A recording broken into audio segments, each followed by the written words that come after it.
Hey guys, nou pam se Ik, mwen se yon tax sweeper. So nou konen nou nan sezon tax, mwen vle informe nou e eduke nou de tax. Mwen vle fè nou konen ki nan mwa ki sot pase yo, Prezident Joe Biden te siyen yon ak ki an fave anpil taxpayer nan pou ane tax season nan, pou tax season nan. So, ak sa te rele Inflation Reduction Act. So, nan Inflation Reduction Act la, gen pil posibilite pou ou menm taxpayer pou save an pil l'ajan sou te fè jan de aktivite sa yo. So, ma pran 5 fason la dan nan tout sa li te di yo, nan tout Inflation Reduction Act yo, pou ka meto ou an just in case sou pat konen. Premier fason ka save kob si ou te achete yon electric vehicle, sou te achete yon electric vehicle, men fò machine nan fet nan North America.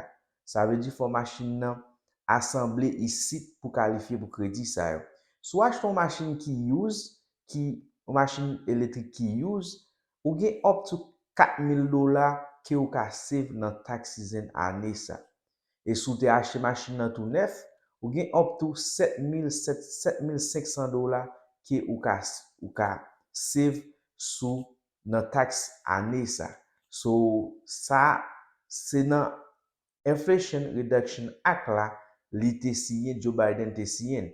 Dezyèmman, si ou gen yon ratio gaz la kayo, sou bon ratio gaz, se yon bon lè pou chanjel, paske yap gouvernement bay rebate sou ratio gaz pou ka chanje, soti ratio gaz pou ale nan electric stove, pou ale nan ratio akouan. So, gouvernement bay yon rebate up to $840 ou ka save sou switch soti nan ratio gaz pou achete yon ratio électrique. Gouvernement rebate ou $840 up to $840 ou ka save sou fè de chanjman sa yo la kayo. Se yon bon avantage pou fèl. Sou mèm ou bezwen yon new ratio, ou ka chanjel sou te gon ratio gaz, ou ka chanjel e pou achete yon ratio kouan e pou jwenn rebate la. Men, fòk ou di tax prepare la sa, si li konen pou ka metel pou. Et troisièmement, ou mèm ki poko gen soleil panneau la kayo, sou bezwen gen soleil panneau, ou gen se mouman sa mèm, yo gen avantage sou sa. Gouvernement siyen, nan ak la siyen, ou gen up to 30%, wap save up to 30% nan kos soleil panneau pou met la kayo, sou fel pou ane sa. Isi sa siyen nan Inflation Reduction Act la. So, nou konen average pipiti kob o moun ka installe panneau soleil la kayo, se like environ $19,000 a jiska 100 ou bien over $100,000. So, wap gen 30%, wap ka save 30% nan kob sa yo ou tap depanse pou met panneau soleil la kayo.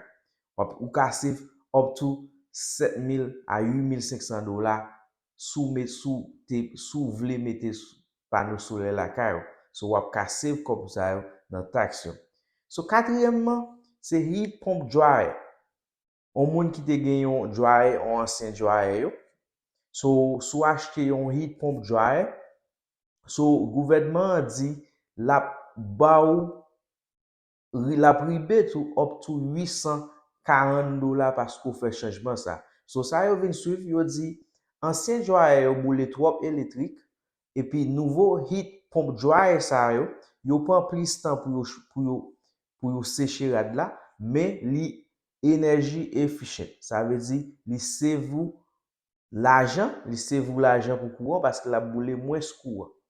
So, ou menm ki gwo ansyen dryer la kayo, ou se bon mouman pou chanjel, pou soti pou achete heat pump dryer, de electric one, de heat pump dryer. De one, sa ki ou ka, ki energy efficient, so gouvernement rebate ou jiska $840 ou sa, sou fè chanjman sa yo la kayo. Cinquièmement, do energy efficient exterior window ou même qui gen kay que ou pa gen energy efficient window la kay ou son bon moment ou ka save la dan. Gouvernement di li rebate up to 600 per window. So ça veut dire chaque window changé efficient energy efficient window ou changé dans moment gouvernement a rebate ou a bon jusqu'à $600 sur chaque window ça. So c'est un bon moment sou bezon ou même ou besoin save big ou besoin save un pile kob nan tax ou année ça ou même qui sont tax pour payer.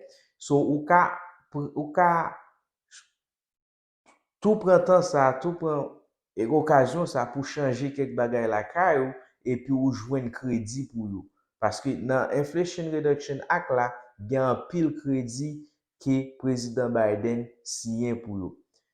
Et ou même soit chercher yon monde pour qui fait taxe, yon compagnie pour qui fait taxe pour vous, nous là, nous carrelé nous dans Perfection Financial Group, nous ouvert du lundi au vendredi, samedi nous prend appointment.